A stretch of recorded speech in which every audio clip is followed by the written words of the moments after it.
What's up, everybody? We're back with the Forging Alpha podcast, and we've got a little bit of a different environment today.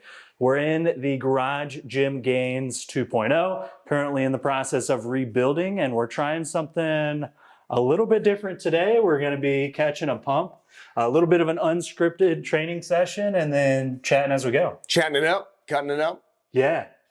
This could be really interesting or absolutely terrible to listen to, so we're going to see if I have any squeaky pulleys, I guess. We'll get out the WD-40. Man, back in the gym days, so that's kind of, let's give some background on where we actually met. It was in the old gym days at a 24/7 training facility. Yep. And we know a thing or two about some greasy pulleys. A lot of WD-40, a lot of tightening bolts. It seems like that was yesterday. It was a long time ago. Dude, time flies, man. I know. You like barbell or you like Smith machines better? So it's been barbell forever, but recently I've kind of been liking Smith machine. I think just because I've been focusing more on control and less on the powerlifting style. Training for hypertrophy, so I've been enjoying it lately. I've been doing a lot of incline Smith machine with it. I've been doing some squats on it, honestly. Yeah. It's been good. It's easy on the joints, you know? Easier, for sure. Yeah. Up a little bit. So busy week. It's been a real busy week, yeah. So the sales team, or what we've dubbed the growth development team over at our growth center that we launched at the beginning of the year, just this year. So we're 5 weeks in, 6 weeks in, and I think we've onboarded somewhere around 10 to 12 accounts so far this year, and we have a few scheduled for next week already. So the team's picking up speed fast, and it's cool to see how fast it multiplies. Was the thought process for a sales team always there? Or did it just spur up, like we should get this? Or was that like a part of the plan the whole time? So it's kind of always been an idea, but we've never really been ready to have the sales team until recently. Okay. Just because we wouldn't have been able to handle the influx. And we're already seeing that that influx is going to be a lot more and a lot faster than we had expected, just because things start to snowball so fast. Is that because of just more outbound, they're given networks that they have? What has been the main thing there? A little bit of both. So tapping into when a new person starts or joins the team, obviously they already have an established network. So we lean into that because our team posts so much on social media. Yeah. That's one thing that sets us apart a little bit. But then the other side, just having more people that are focused solely on that. Yeah. And not trying to do 100 different other things, because up until this point, it's mainly been Dane and I that have pushed a lot of that forward. And me, just in the last 6 months, I've started to focus on it more. But having somebody that's only focused on one task, whether it's sales or content creation, they just develop so much faster because they get so many more reps. So that's one thing that we didn't really take into account. Yeah, dude. It's going to be a fun ride. It's tough when you're doing everything yourself with whatever it is, there's always going to be something that suffers. Move that back out for you if you want to. Oh, it's all good.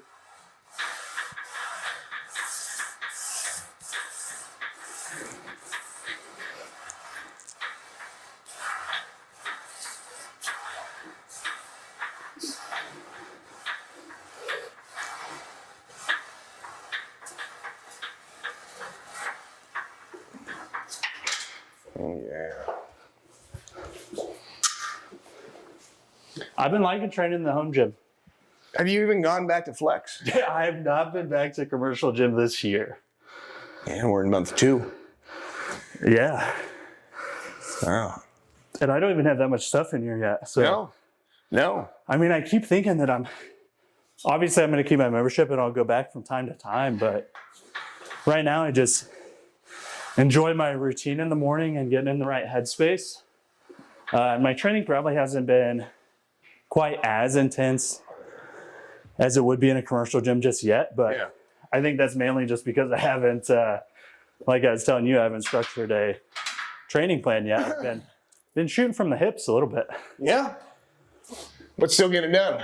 Still getting it in, just not as structured.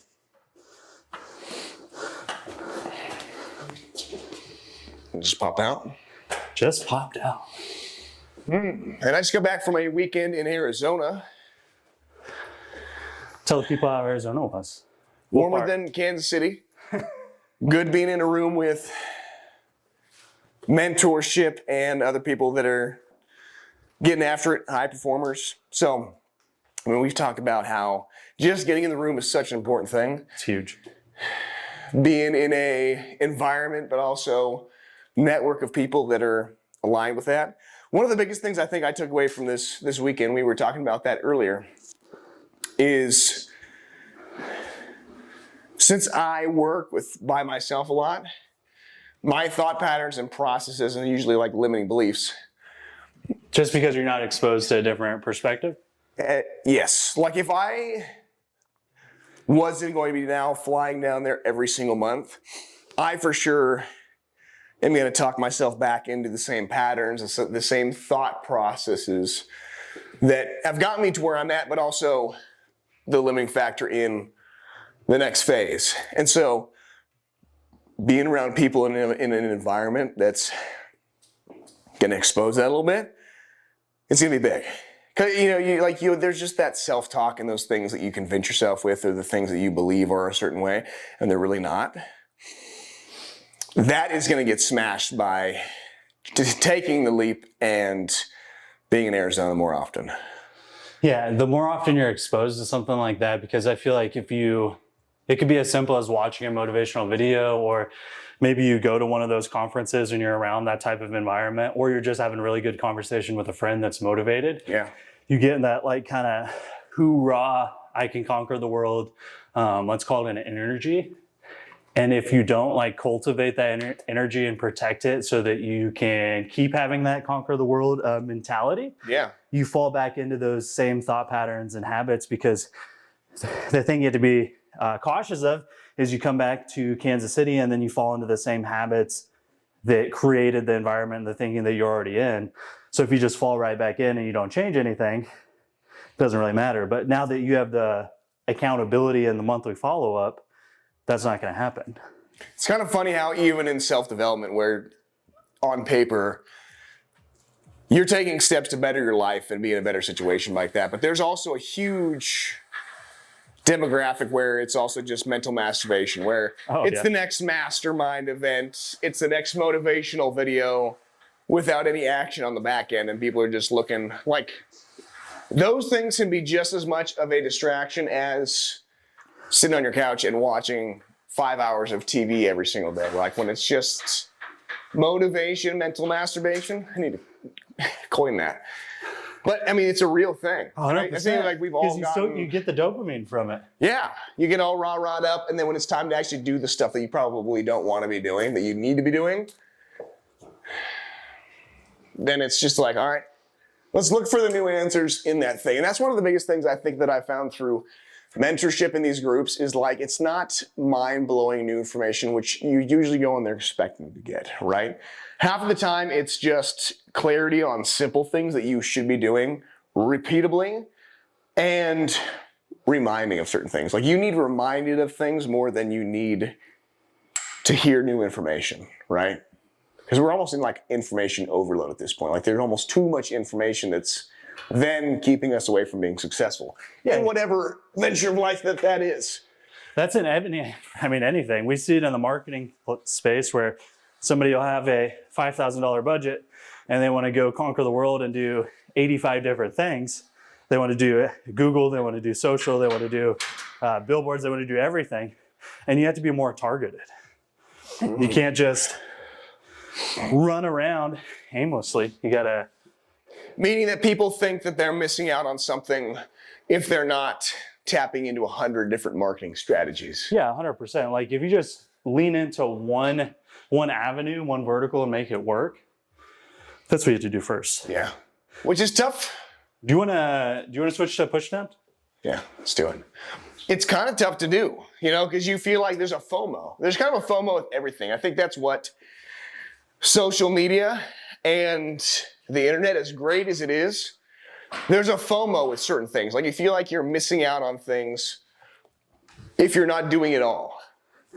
Yeah, because everybody's talking about how great the thing that they're doing is, that you start to think, maybe, am I missing out by not doing that?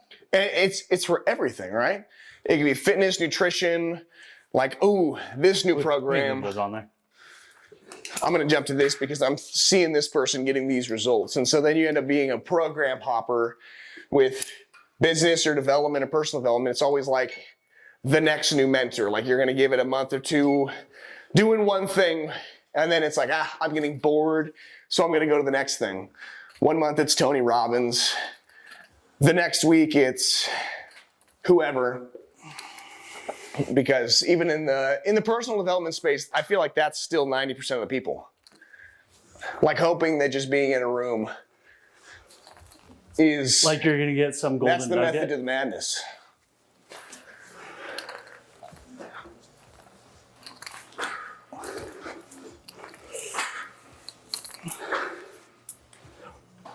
I've never walked away from really any conversation or YouTube video that's changed my life with a specific tactic. It's not like this certain ad strategy is the thing that's going to totally change your business forever. Yeah. But more so the fundamentals of, well, are you doing social media marketing? And how consistent are you with it? And the same goes to nutrition. Like, yeah, you could have a ton of success with the keto diet or the carnivore diet or whatever, but it's probably just because it's the diet that you actually stick with.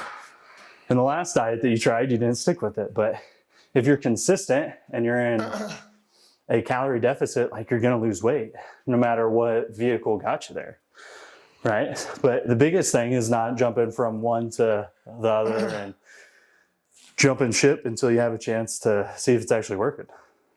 That I feel like, especially for me, because I'm pretty ADHD with things. Yeah, like the with, ability with strategies and processes, or just in general, man, in life. Like my brain is always just going to like the next thing, and I am developing that habit. But the ability to stick with something monotonous and boring over a long course of time, like that's kind of the secret sauce with anything. Yeah, and I think it's hard to.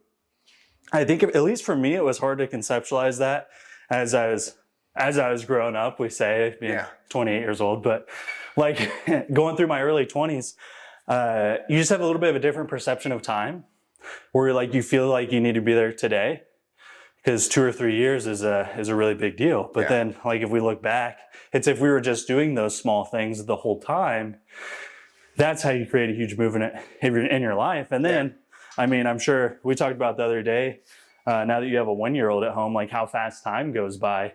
Now I'm kind of thinking like, well, if something takes 5 years to build, I mean, we're going to look back and then in no time, it's going to be 5 years. You know what I mean? Like you just have a different respect for that compound effect. Yeah. I would 100% agree, dude, because looking back, I started doing a small amount of investing, like stock market investing, back in 2018. And I was like, that seems like it was yesterday, and it's now 2025. So, like, looking at how fast it goes and even doing small amounts of things over a long duration of time. Because at the end of the day, it's not about who goes the fastest. It's really about who's last, like who's left standing. Yeah. With whatever it is. Like if you go, because the other thing is like speed a lot of times can be the enemy. And I think about this even with a business standpoint, is that like I probably don't want to have a multi-million-dollar business right now because it would probably implode. Like you're not prepared to handle it? Like, if I was to go on like Joe Rogan tomorrow and if I was to essentially like 10x. Like, would I be able to actually still provide the value and the service that I am, especially now that I work with a very small amount of people, very high touch, very intimate situation. And if I was to accept 500 more people, we'd be great on paper, but like, am I at a place right now where I'm meant to be doing that quite yet? You know what I mean? Versus like, have I learned those systems? Have I developed that next step versus I took that jump and it would just all implode and everybody would leave and I'd have a bad name because I hadn't built that out. Yeah, so I think that's a really, really smart thing to consider. And that's if you're assuming the constraints of your business right now, like if you tried to be one-on-one and intimate and have the same process that you had right now, that probably wouldn't work with 500 more people. But if you were flying people in monthly or had 2 different groups that you were flying in monthly, then could you help 500 people at maybe even a higher value amount? I mean, it would definitely, you would figure out a way, but as your business stands right now, doing exactly what you're doing right now, you couldn't have 500 more customers. Like for you guys, like if you were to take on $20 million worth of accounts tomorrow, probably wouldn't be the best setup, and you might have more turnover than you would be retaining people. 100%. If it's a bunch of $5,000 accounts, if it was one huge account, that's true, that we are a good fit with, but then that's just kind of playing a little bit different game. That is playing a different because game. Then you can provide a huge amount of value with this theoretically a smaller team that's more hands-on. Because if we had 10x Nike's following, like that's a lot different scenario than 10xing the following for a local roofer, you know? So it's a different ballgame though. Yeah. I mean, then that makes a difference, like what you're actually talking about. Yeah. Or maybe it's a matter of you having 10 badass coaches that align with your values that you work with them and then they're. And I mean, that's ultimately, it's like the next phase of the game is going to take a completely different set of systems overall. So yeah, I mean, there's definitely multiple sides to that equation, but more so like there's that FOMO of like, you're not where you think you should be or going at the pace you should be because you're comparing yourself to other people. When if you look at that, would it be beneficial right now to be at where they're at? And sometimes the answer is no, because like you haven't gone through the experience of like stacking up to be able to handle, I guess, those things, you know? So there's some amount of time that you just have to be in the game to be able to then provide the amount of value. 100%. You know? And have the proof and honestly the confidence in yourself that you can provide that value. Because from like day one with marketing, since then to like what you've learned now and the value that you can provide on that end is probably night and day comparatively. We're completely different. The product's completely different.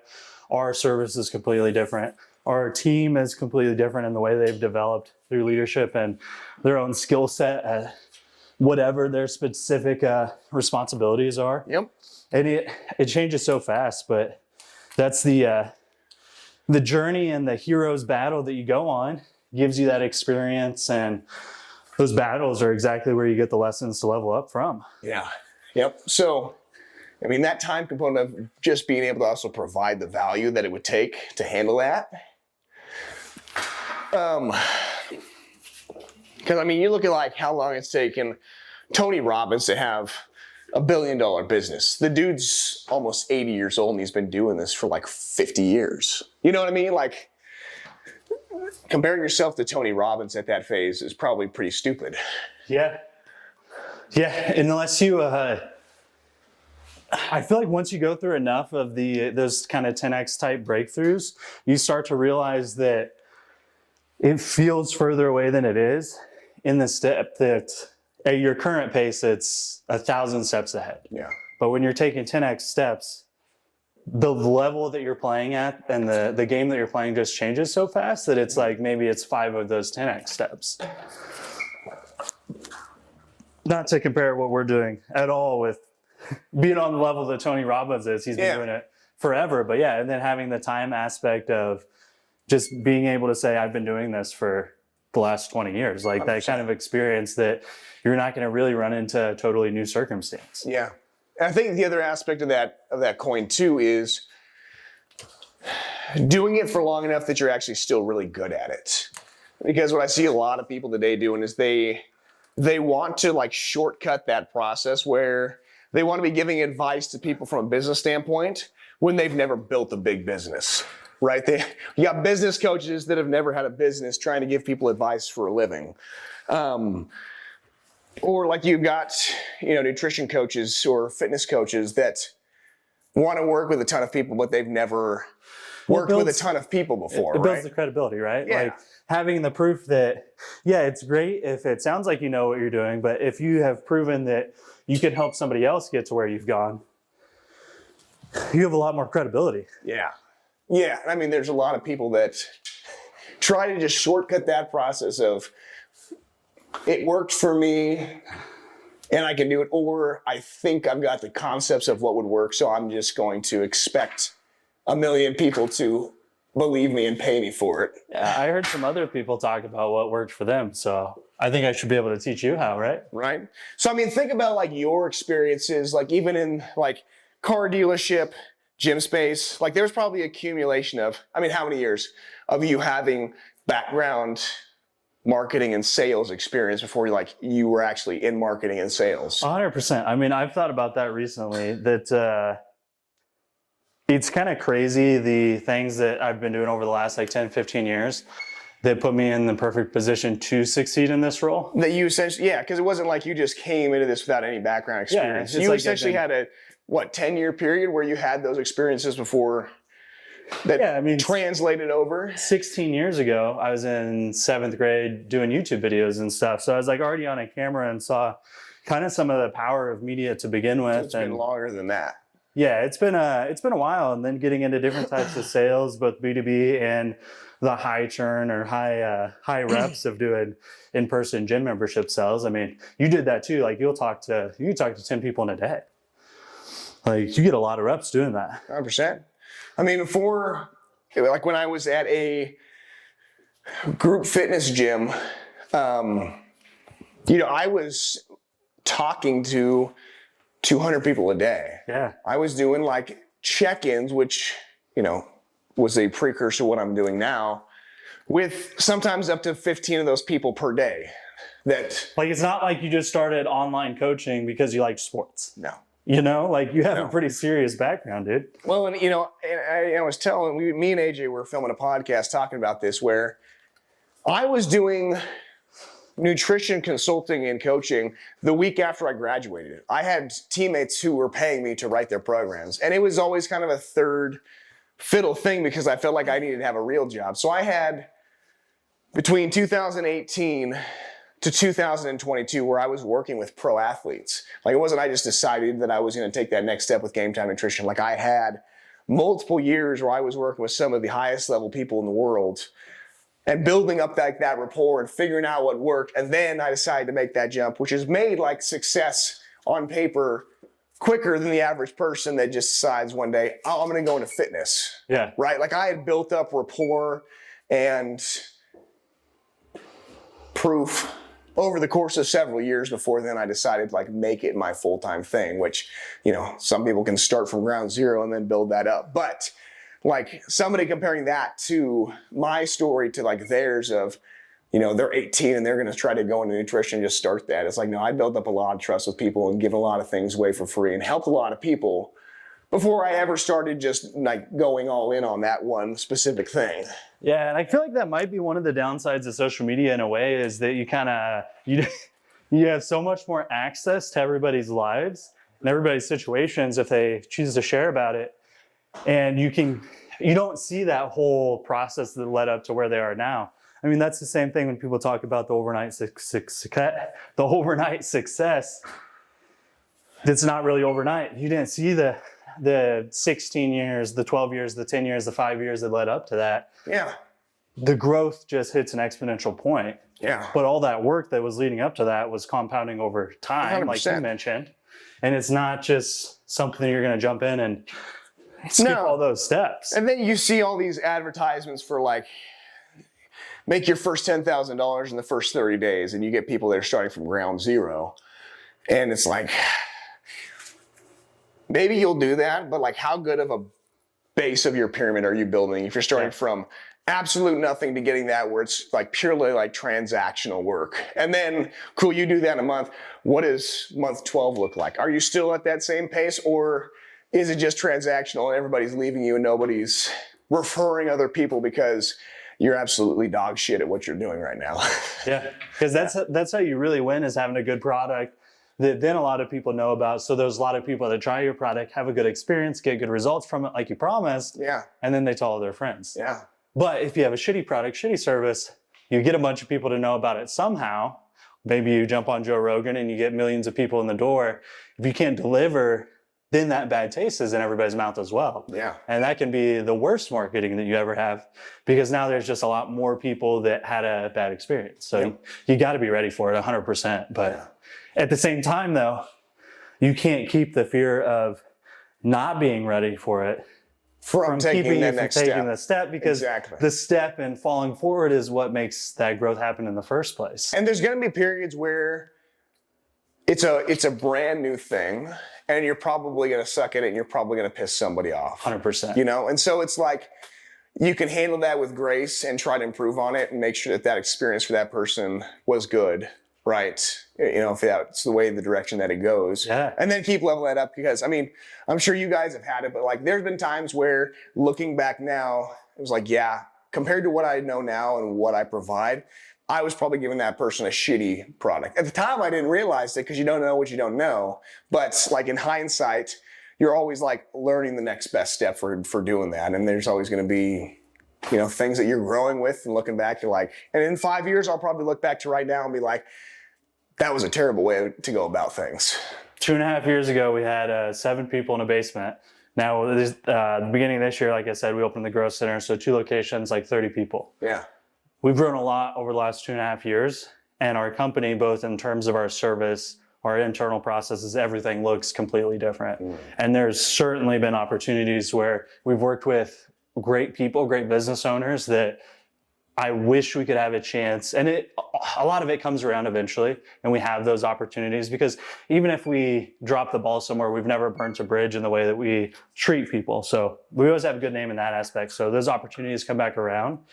But there's certainly times that I look back and be like, wow, if we had this situation come up now, it'd be so easy for us to handle. It'd be second nature. But the first time we saw it, it was like our whole world was crumbling. Yeah. But that's that same thing that we were talking about as you level up on that hero's journey, is that you get, your character becomes stronger, your skill set develops, and you're more able to handle those types of things. That what earlier you were in a situation where you wouldn't have been able to handle it, now it's not a big deal.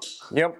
And that's also where I think like mentorship and bringing people in that have been at those levels to maybe shorten the learning curve, but also the pain threshold of going through those experiences is super valuable, because I think you can get to faster processes when you have people in your corner that are 3 steps ahead of you, right? And bringing those into the picture is a major thing.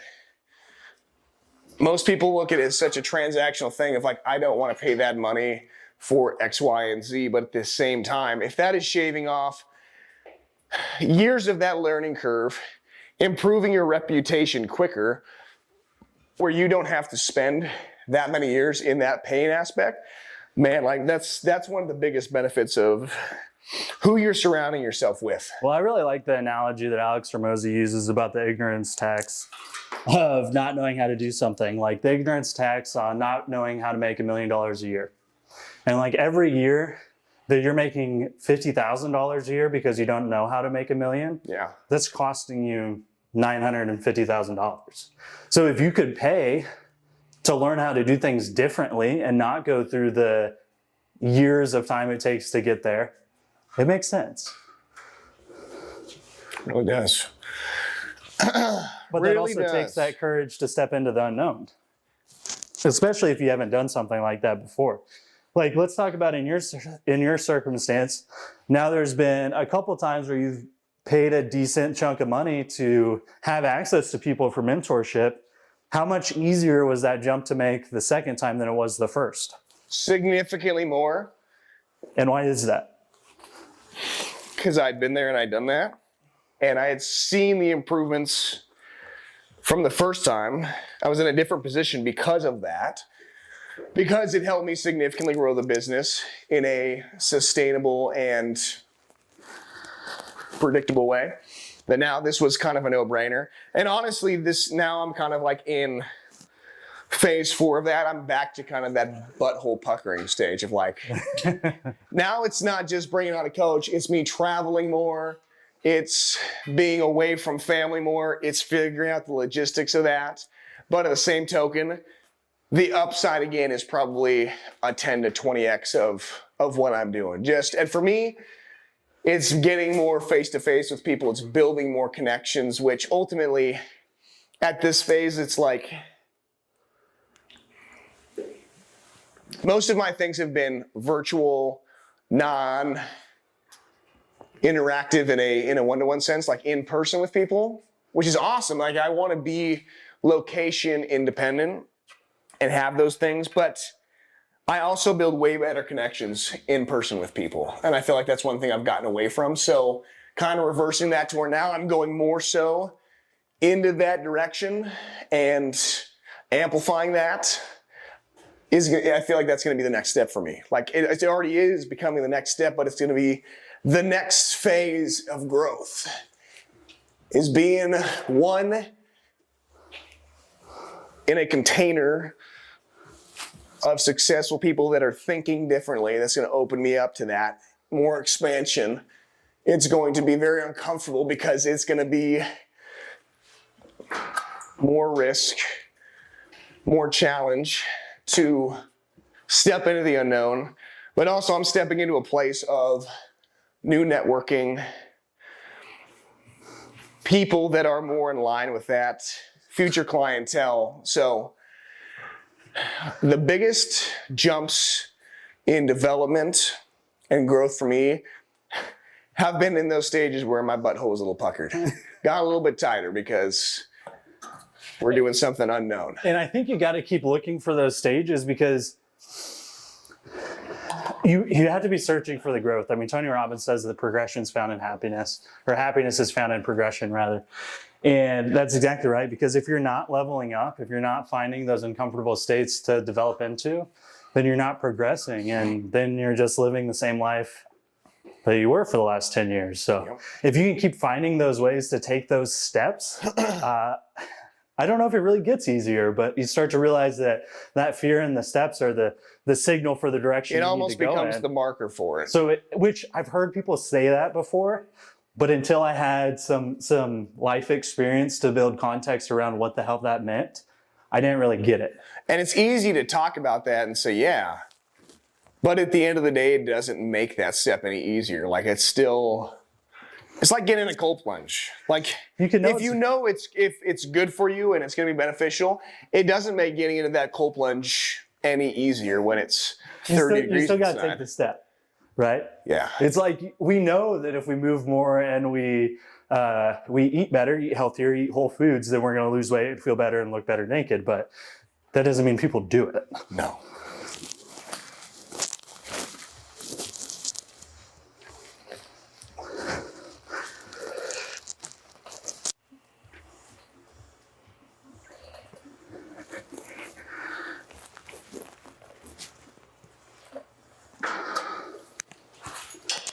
Mm-hmm.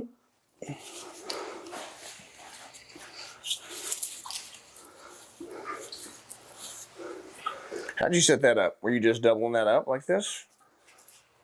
So I was on the bottom grip, and then I wrapped the handle around to grab it, so it wasn't that. so it wasn't flapping around in my face. I hate when that happens. I know, man. Pardon the interruption. I'm going to do a quick Instagram story, let the people know what we're doing.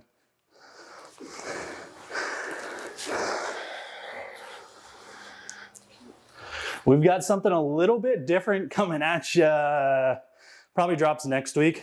Forging Alpha Podcast. You see we're wearing the mics, and we've got the camera down here. This one's going to be a pump and chat. It could be super interesting to listen to and full of insights and high energy.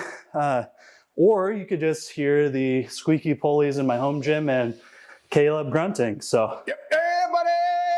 either way, it'll be coming up soon, so check it out. And we're back to the podcast. Dude, I don't know how I never used a strap attachment like this until that day at Flex, like 3 months ago. Okay. It's amazing. I love it. It's my favorite. I would agree. I don't like the rope because oftentimes there's some side-to-side movement. Yep. I 100% agree with you. But this strap is legit.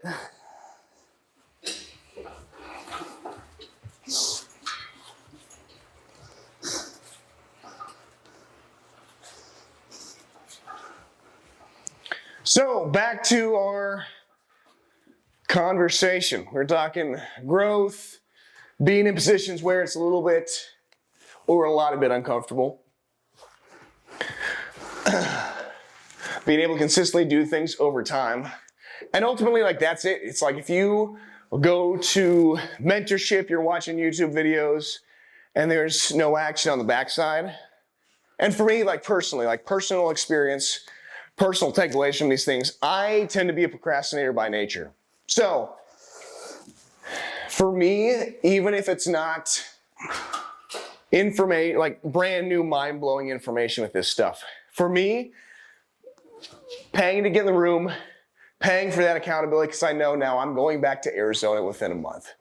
It's going to be complete follow-ups of what I'm doing.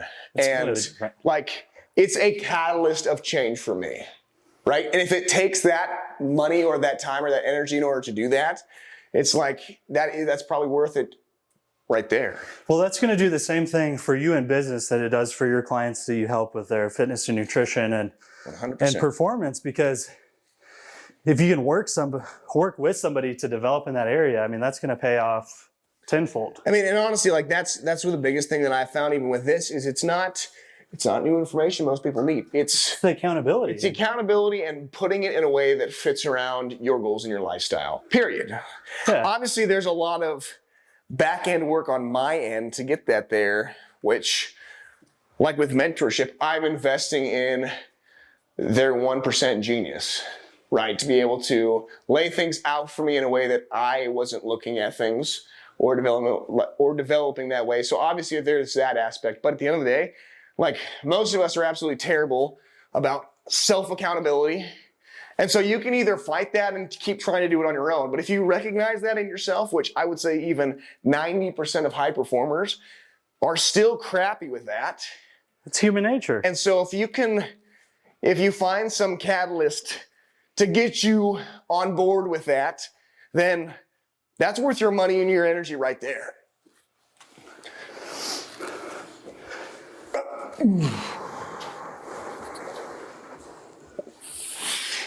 It doesn't matter if you know what to do if you don't take the steps to actually do the thing. You know, my biggest quote with nutrition and fitness stuff is you could have the perfect plan on paper. If you don't do it or you don't know how to do it, it does not even matter. Does not matter how cool the Excel sheet looks. Because most of the time, if it was just an information conversation, I wouldn't be on a phone call with that person. They'd be going to ChatGPT or Google. Yeah. But here we are, having a phone call about why you suck at your nutrition, why you're still fat, why you're not putting on as much muscle mass as you want to. So what's the disconnect? And that disconnect tends to be one of three things. What are the three things? I just leave you hanging, cliffhanger there. This is going to be my last set on curls here. Yeah, deal. I think I was one ahead of you. Three things: accountability, the mindset shift, which, you know, if that's what I was talking about, like from a marketing standpoint, nobody would ever do it. But once they get into the program, we're talking about that because you can't change what you're doing until you change the way you're looking at a said topic, right? That's absolutely correct. And then the other thing needs to be personalized around what you're doing. The personalization around your lifestyle, your goals, which is why for a lot of people, if you're going on some bender diet that's super restrictive and it's a 30-day thing, most people are going to fall off the wagon because if you've got kids, if you've got a job or career, and you're not a fitness influencer that dedicates all their time to that, it's probably not meeting that criteria for you. So we're trying to build a lifestyle overall. I don't care where you're at in 12 weeks from now. I care where you're at in 12 years. So if we're not taking those principles and applying it over across a long period of time, then what are we really doing? So mindset shift. We got to look at things differently and have a better relationship with why we're doing said thing, or else it's just going to be another January 1st. It's got to be accountability, and then it's got to be personalized around what your individual goals are. I just rotated the camera around to get us on a chest fly here. Okay. And if anybody was watching, they might have got a crotch shot of you there. We'll put that Timestamp it. That'll be the thumbnail. That'll go on the OnlyFans. Let's do some cable flies off the rack on that side. Yep.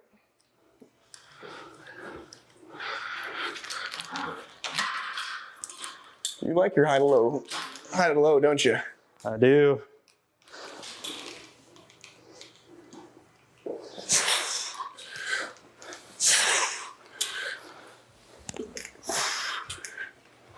Do you not? No, I do as well.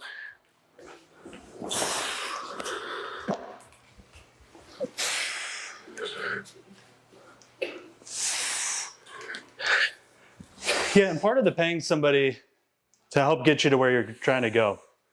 One of the easy ways that you can build some context behind what that looks like if you've never done it before is like if you're 28 and you look back at your 22-year-old self, it'd probably be pretty easy for you to give that 22-year-old self some advice that would help him out and skip some hardships and some battles, right? Mm-hmm. So if somebody's 5-10 years down the road of where you want to be, whether that's in fitness, success, your relationship, whatever it is, they're probably going to be able to look at your life, your situation, and give you some pretty good context as to what you should be doing. I think the mindset behind that, you've got to have it cultivated though, because if you're looking at things very transactionally versus not in a growth phase, you're not going to see the value in it. Until you see the value in it, you're either going to hit. Are you saying like not seeing a clear ROI of I go to this course and then I land this account situation? Exactly.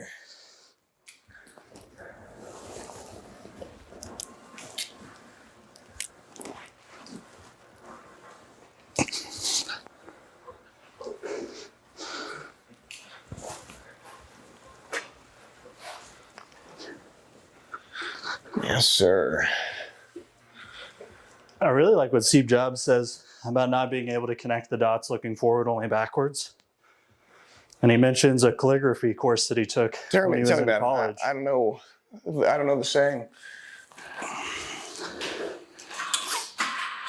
can't connect the dots looking forward, only looking backwards. So similar with, I believe it's Steve Harvey that says, you're not going to see the whole staircase. You just have to take the next step. So Steve Jobs took a calligraphy course in college. So he just sat in on the course. I don't think he was actually enrolled or anything like that.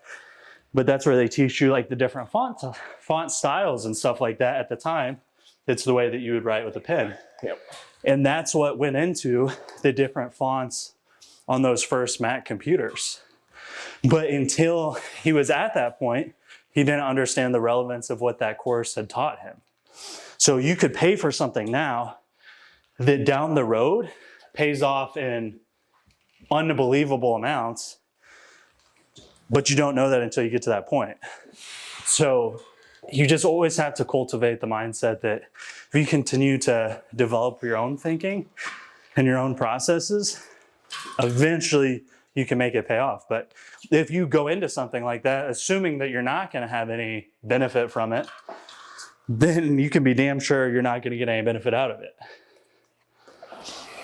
Yep. With successful people and just being in that environment, the main thing is just how they look at the world. I mean, period. just a different outlook than 90% of other people. And if you're hanging around with that 90% of people, you're going to slip back into those methods of thinking like we talked about. Like you go back into the current environment that's gotten you to where you're at, that's keeping you where you're at. You probably shouldn't expect a different result. So, like expansion with those things, being in situations and around people that probably make you a little bit uncomfortable because they challenge that. It's just like sports. Like if you're around a coach that knows where you could be at and have potential to be, they're not just gonna tell you how great you are right now. They're going to push you to the next level because they see where you could be. And part of seeing where you could be is like, I feel like a lot of people feel stuck in life, or they might feel like they're not making progress, but they don't have anything that they're aiming at.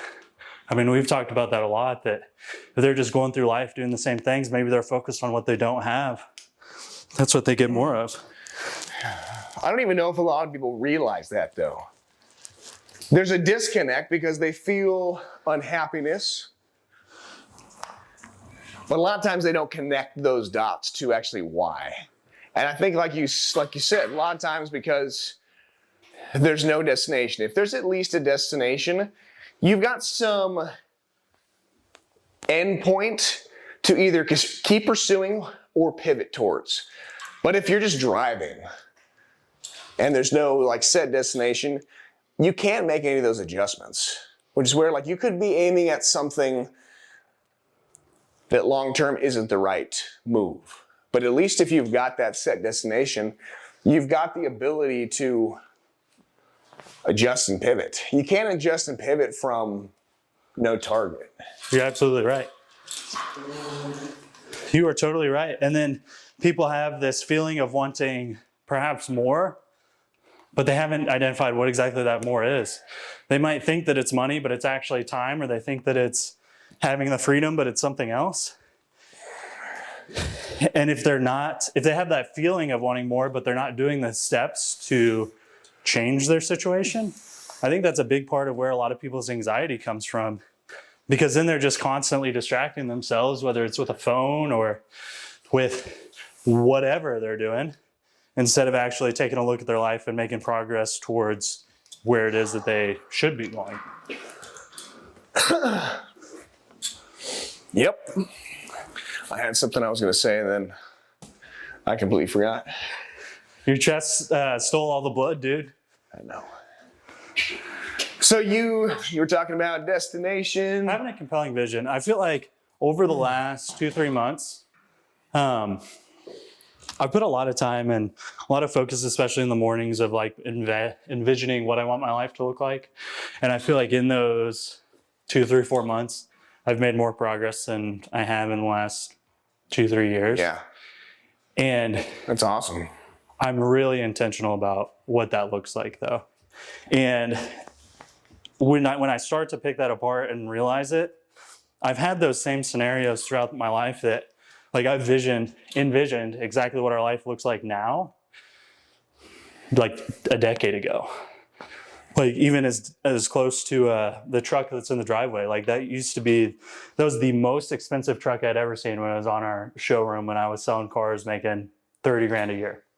And I saw it and I was like, man, if one day we could just like live in some suburb in Kansas City, and I could drive something like that somehow, and Lauren could be in like a blacked out Edge. Not that like cars or something like that is the end all be all, and it's totally not.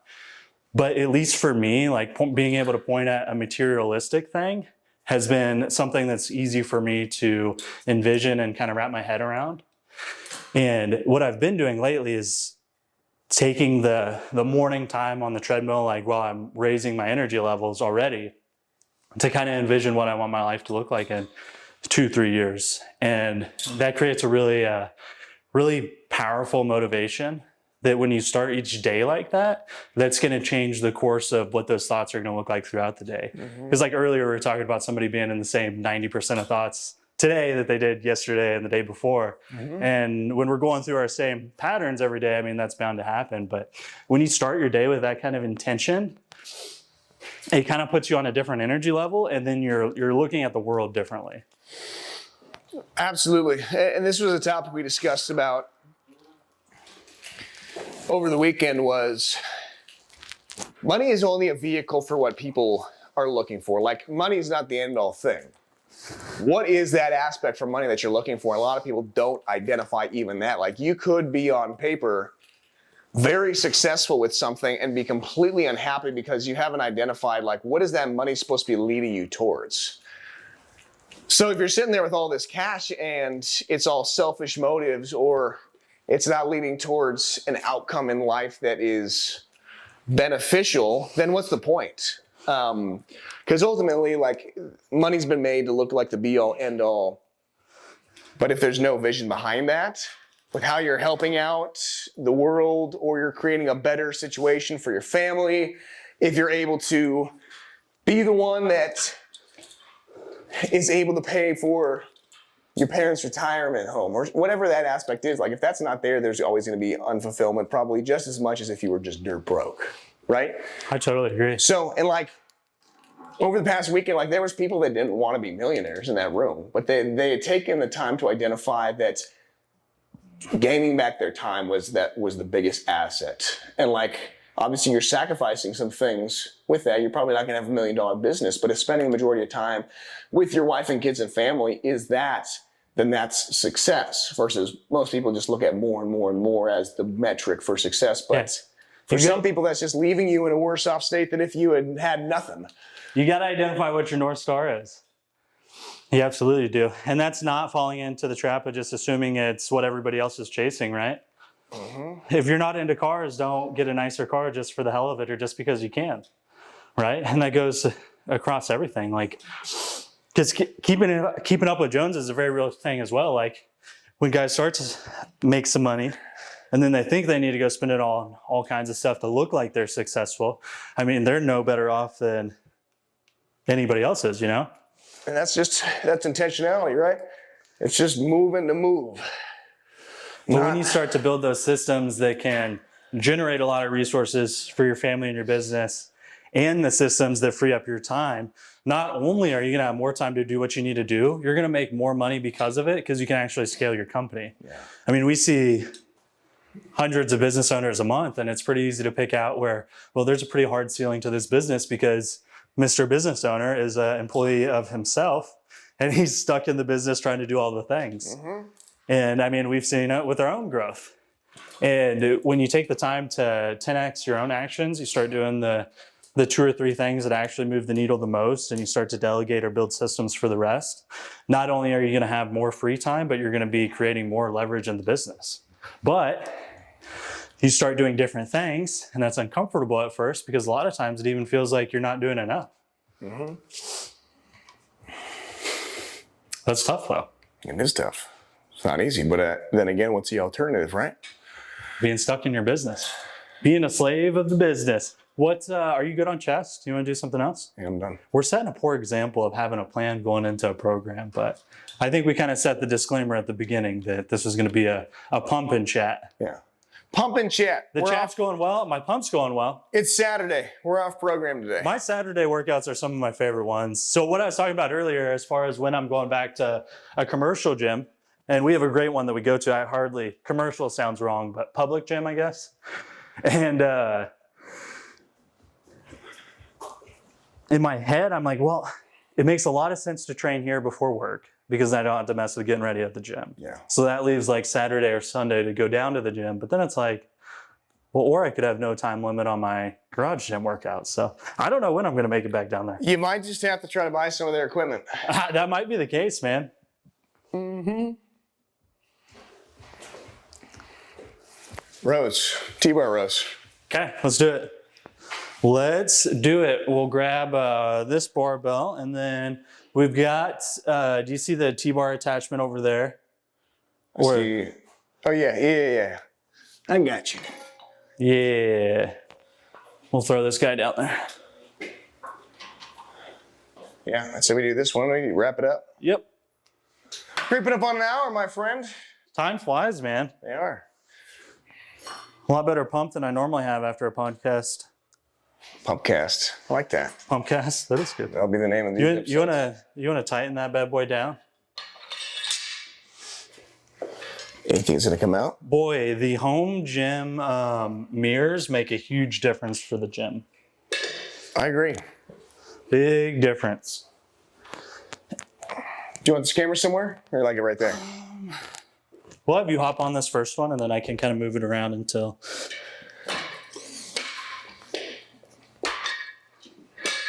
Find something that looks some kind of way. It's kind of funny. So we had Jeff on last week with Supplement Superstores.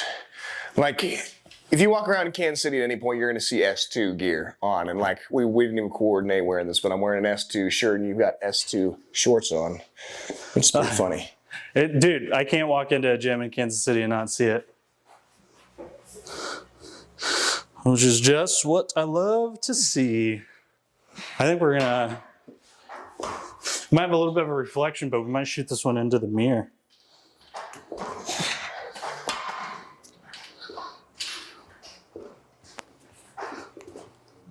So part of my reason for doing so many mirrors is the content. The content? Yeah, so we'll have a little bit of a, I mean, it's a mirror, so shit's gonna be backwards, but how'd this feel? Felt good. Okay. Yeah. Almost need smaller plates, but. So do you have a compelling vision that's pulling you forward right now that you kind of lean into, or do you do much visualization? Mm-hmm. What's that look like for you? So part of my daily process this month, and I've gone back on it, I've been off and on with this process for the past couple of years. Tony Robbins' priming process. You ever heard of it? Seen it? Yep. So it takes meditation and visualization, but puts some intention behind it. Yep. To where every single day, like you're doing a physiological priming. So I will get into the cold plunge, the cold shower, and then start with that vision. You prime your nervous system, and then you go into 3 situations in your life of gratitude. Not just thinking happy, airy, fairy, grateful for. You put yourself back in 3 situations. Like you're being there, feeling it, smelling it. And you're, expressing gratitude for that situation. The other one is, then you go into almost like a prayer, sending out goodwill. And then the last portion is you're identifying 3 things as done, like not just visualizing them and hoping that they're done, but actually visioning accomplishment of 3 things like they're like in the like first person? Post. Yes. Like you've accomplished them, you're going through the feelings and emotions of having accomplished those things. So I go through, like on a micro scale, that process every single day. I'm doing a daily reflection that Jason kind of cultivated. It's based on all the principles of Garrett White. So it's called stacking, where you're stacking these things and it's a reflection based on either faith, family, finance, or fitness. Yeah.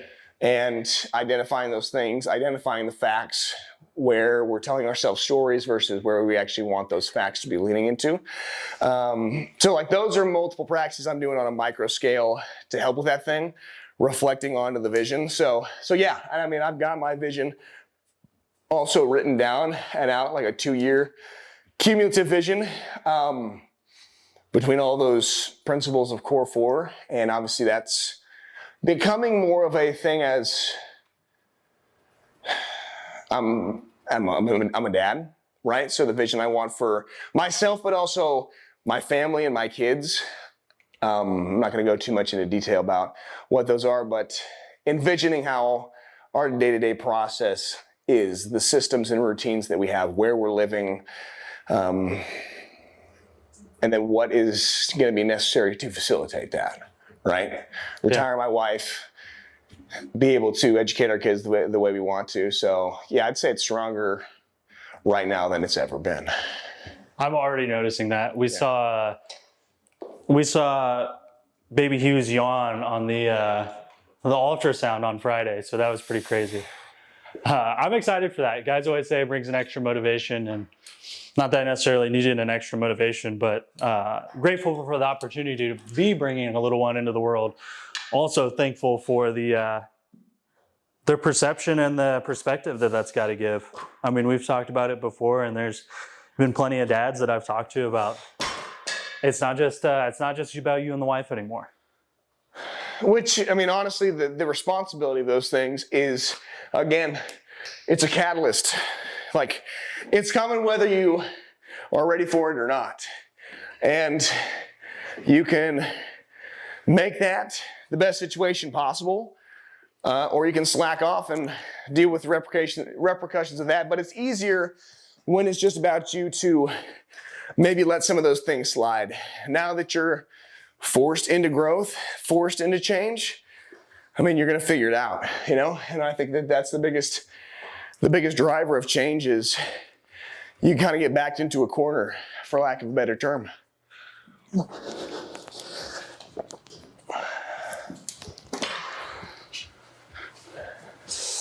I like some T-bar rows, dude.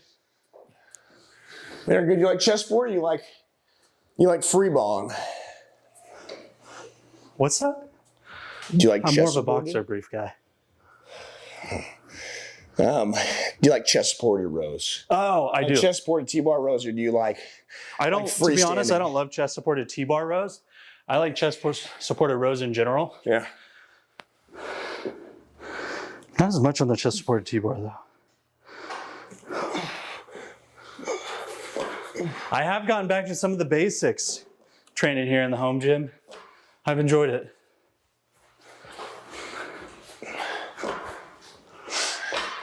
In terms of more free weights, body weight stuff, or what? Just keeping it simple, like the incline Smith machine. Just I would go more so, dumbbells, like landmine rows and stuff. Just not using all the machines that we have available at the old Flex Fitness. Yep. There's a lot. There's a lot. I'm getting into this phase where I'm going back towards kind of a hybrid between adding in more pull-ups, I've been doing a lot adding of in more pull-ups. free weight stuff. Like the strongest and the best I've ever felt has had more of those things. Last couple of years, I've really gone in the direction of more machines, but I don't know what it is. Just there's something about training a little more athletically and having some of those basic movements that I just feel better and stronger. Yeah. I feel way more athletic. I feel like I'm moving around a lot better. Yeah. I've had almost no lower back pain Which is good. for like the last 6 months. Yeah, man. And that's one thing, as you're getting into this phase of life, avoiding feeling bad is just as good as focusing on just feeling great. Yeah. Like, you can avoid those things that are limiting.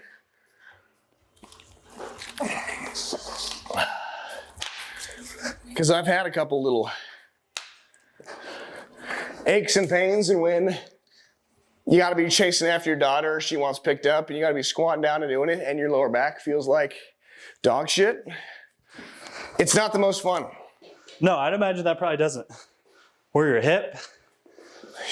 Dude, I'm so glad that that wasn't a thing when I had the baby. So, for clarity, I tore my hip labrum, and I wasn't walking well on and off for about 6 months. So I couldn't imagine having a baby at this point and not really being able to walk or go upstairs or carry her. And then you're trying to help out. Yeah, not great. Ooh.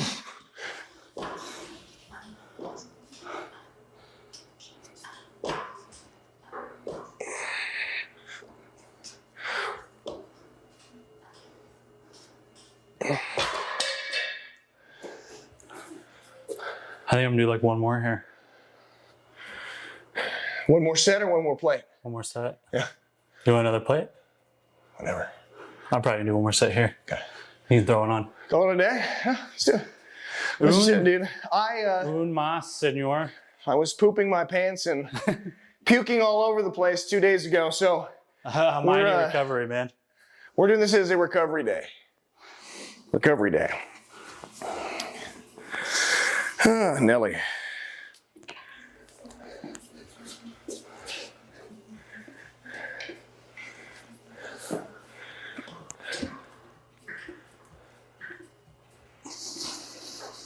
Yeah, man.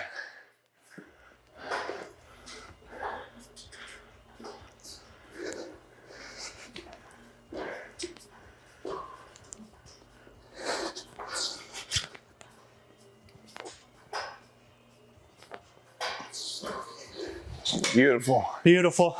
Beautiful. Magnificent. A little chef's kiss to finish off a great workout.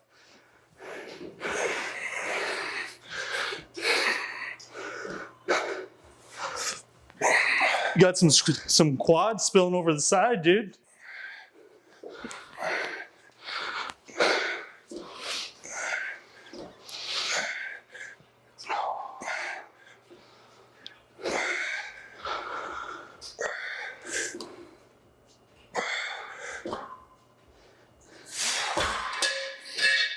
I think it's a wrap, gentlemen and ladies, and whoever the frick is watching this. If you did make it this long, I guess you probably liked it, so let us know.